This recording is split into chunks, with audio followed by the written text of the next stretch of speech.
ఆంధ్రప్రదేశ్ రాష్ట్రంలో గౌరవ ముఖ్యమంత్రి నారా చంద్రబాబు నాయుడు గారు, గౌరవ ఉప ముఖ్యమంత్రి వర్యులు, జనసేన పార్టీ అధ్యక్షుడు శ్రీ కొణిదెల పవన్ కళ్యాణ్ గారు ఆధ్వర్యంలో మంచి సుపరిపాలన అందిస్తున్నాం. ఈ యొక్క ఆంధ్రప్రదేశ్ రాష్ట్రానికి ప్రత్యేకించి గౌరవ ప్రధానమంత్రి వర్యులు నరేంద్ర మోదీ గారు కూడా పూర్తి సహాయ సహకారాలతో ఆంధ్రప్రదేశ్ లో అభివృద్ధి సంక్షేమం సమపాల్లో నడిపిస్తూ నిరంతరం ముందుకెళ్తాం. ప్రజా సమస్యలు తెలుసుకునే నిమిత్తం ఈ యొక్క ప్రజా దర్బార్ పేరుతో పల్లెబాట అనే కార్యక్రమం ద్వారా ఈ రోజు రాజానగరం నియోజకవర్గం కోరుకొండ మండలం గాడాలు రావడం జరిగింది.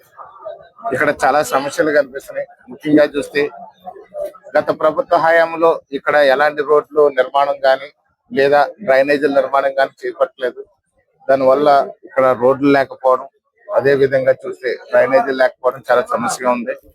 అలాగే electrical damaged poles, short poles, electrical వైర్లు కూడా ప్రాబ్లమ్స్ ఉన్నాయి. ఇవన్నీ కూడా ఇక్కడ స్థానిక ప్రజల దృష్టి తీసుకొచ్చారు. అంతేకాకుండా ఇక్కడ పందులు, కోతులు బెడతలు బాగా ఎక్కువ ఉన్నాయని, పందుల వల్ల కూడా రైతుల పంటలు నాశనం అయిపోతున్నాయి.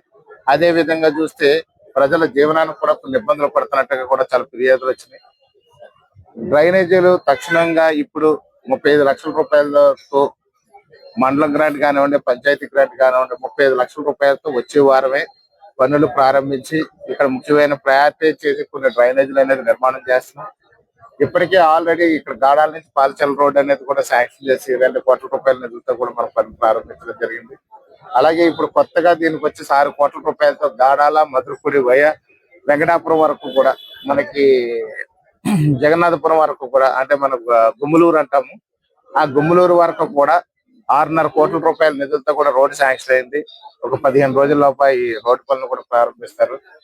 పూర్తి స్థాయిలో అభివృద్ధి చేస్తాం. ఇక్కడ ఏదైతే స్థానికంగా రోడ్లు, డ్రైనేజీల సమస్యలు ఏదైతే వచ్చినాయో అవన్నీ కూడా పరిష్కరిస్తాం. అలాగే రోడ్లు ఇబ్బందుల గురించే కాకుండా ముఖ్యంగా ఈ పందులు పెడతను కూడా ప్రభుత్వం దృష్టిలో పెట్టి పూర్తి స్థాయిలో పరిష్కరించే విధంగా కూడా చూస్తాం. అలాగే దళితులకు సంబంధించినటువంటి ఈ ఎస్సీకి శ్మశాన వాటికలో సరైన నీళ్లు లేవని, అలాగే ఉన్న స్థలం అంతా కూడా ఈ యొక్క సమాధులతో ఫిల్ అయిపోయింది, దానికి మాకు శ్మశాన వాటికి కొంచెం స్థలం కేటాయించాలని కూడా వారు కోరడం అయింది. దాన్ని కూడా త్వరలో పరిష్కరిస్తాం. ఇక్కడ ఉన్నటువంటి ప్రధాన సమస్యలు కేవలం రోడ్లు, డ్రైనేజీలు ఉన్నాయి. మిగతా అంతా కూడా ప్రశాంతంగా ఉన్నట్టు. అలాగే రీసర్వేలు తాలూకా ఏది కూడా ఇక్కడ ఫిర్యాదులు నోట్ అవ్వలేదు.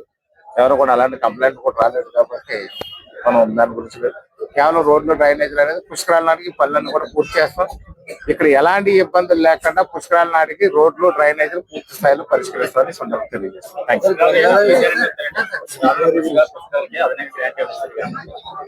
ఖచ్చితంగా దీనికి ఇక్కడ రోడ్ అనేది ఏంటంటే డబుల్ రోడ్ వస్తుంది. ఇప్పుడు మనకు ఏదైతే ఉందో రోడ్డు కూడా వైడింగ్ జరుగుతుంది. NH5 అనేది ఎయిర్పోర్ట్ రోడ్ అనేది ఇక్కడ మనకి ఈస్ట్ గానుగూడెం వరకు కూడా మన కాన్స్టిట్యూన్సీలో రోడ్ వైడింగ్ కూడా ఉంది. అంతేకాకుండా 125 కోట్ల రూపాయలతో ఇక్కడ రాజానగరం నియోజకవర్గానికి సంబంధించిన రోడ్లు, డ్రైనేజీలు పుష్కర గంటలు ప్రత్యేకించి ఇస్తున్నారు. ఇప్పుడు శాసకి ద్వారా కూడా 15,66,00,000 రూపాయలు నిన్న విడుదల చేశారు. అందులో 6 కోట్ల పైచిలకు ఇక్కడ మనకి గాడాల నుంచి గుమ్మలూరు వరకు కూడా ఒక రోడ్డు శాంక్షన్ చేశాము. ఆ రోడ్లోనే మెజారిటీ వర్క్ జరుగుతుంది. అలాగే చూస్తే మిర్చిపాడు నుంచి గుచ్చింపేట వరకు కూడా మరొక రోడ్డు కూడా శాంక్షన్ చేశాము.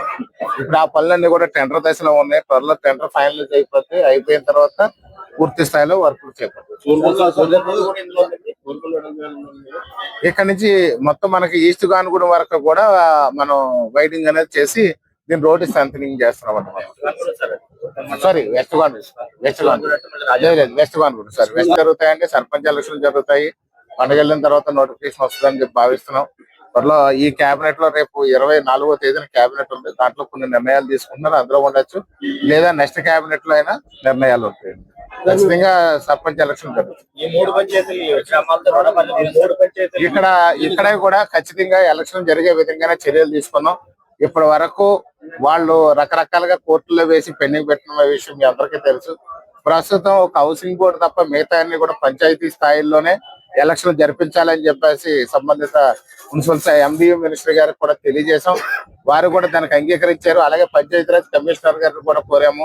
అలాగే ఉప ముఖ్యమంత్రి పవన్ కళ్యాణ్ గారిని కూడా కోరాము. ఇవన్నీ పంచాయతీల్లోనే ఉండాలి. ఇక్కడంతా కూడా గ్రామీణ వాతావరణం, MGNRGS అవసరం ఉంది. అలాగే ఇక్కడ ప్రజలందరూ కూడా ఈ యొక్క పల్లెటూరు వాతావరణంలో ఇక్కడ అంతా కూడా ప్రజలు జీవిస్తారు కాబట్టి ఖచ్చితంగా పంచాయతీలో ఉండాలని చెప్పాము. మనకి ఏదైతే 11 పంచాయతీలు ఉన్నాయో 11 పంచాయతీల్లో కూడా ఒక్క హౌసింగ్ బోర్డు తప్ప మిగతా అన్ని కూడా పంచాయతీల ఎలక్షన్ లో జరుగుతాయి. హౌసింగ్ బోర్డు మాత్రం మున్సిపల్ కార్పొరేషన్ లో ఎలక్షన్ జరుగుతాయని ఖచ్చితంగా మాకు నమ్మకం ఉంది. ఏదైనా అవాంతరాలు వస్తే అప్పుడు చూద్దాం, కానీ ఏ అవాంతరాలు వచ్చినా ఎదుర్కొని ఖచ్చితంగా ఈ గ్రామాల్లో పంచాయతీ ఎలక్షన్ జరిపించాలనేది మంచి సంకల్పంతో ముందుకెళ్తాం. పంచాయతీ డివిజన్ ఏమన్నా ఉన్నాయంటారు? మనకు 3 పంచాయతీలు అనేది డివైడ్ చేస్తున్నామంటే, ఒకటి శ్రీరాంపురం దేవంచెరు సెపరేట్ పంచాయతీలు అడిగాము. అవి ఆల్మోస్ట్ ప్రజలు కూడా పూర్తిగా అంగీకరించారు. మరో 2 ఉన్నాయి. సీతానగరంలో వచ్చేసి రామచంద్రపురం, అలాగే పురుషోత్తపట్నం 2 విడదీయమంటున్నారు. అది ఇంకా గ్రామ సభ జరగలేదు. రాజానగరం సూర్యాపేట కూడా డివైడ్ చేయమని వాళ్ళు అడుగుతున్నారు.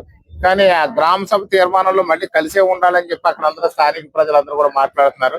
ఆ 2 ఇంకా పూర్తి అవ్వలేదు, కానీ దేవంచెరు శ్రీరాంపురం మాత్రం డివైడ్ అవుతున్నాయి.